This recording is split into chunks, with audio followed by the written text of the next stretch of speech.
Ever had a roommate who thought your car was a community ride? I'll go first. So, I had this roommate. Let's call him Dave. From day one, he made it clear he didn't have a car and that he relied on mine, a modest little sedan that I adored.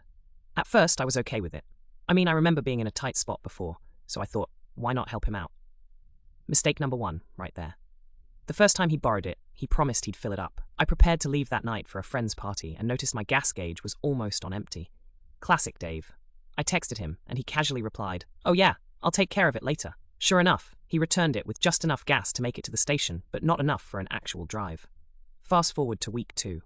I woke up one morning to find my car missing. Panic set in. Did he get into an accident? Or worse, had it been stolen?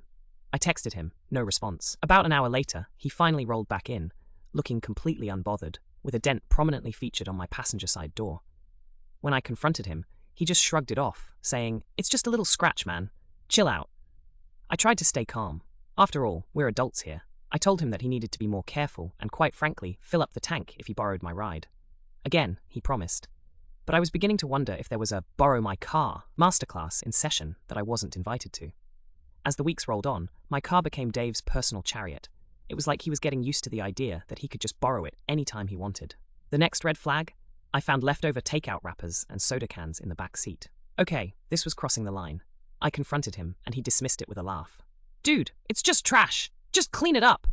By the end of the month, I found myself dreading every time he walked in and casually asked, "Hey, can I borrow your car?" On the final straw, I came home to find it gone again. But this time, the check engine light was on when he returned it.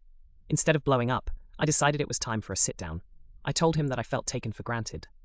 He just laughed again, saying, "It's just a car." That's when it hit me. I realized I was putting up with someone who was taking advantage of my kindness.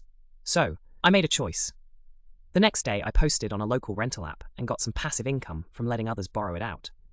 When Dave asked to borrow the K,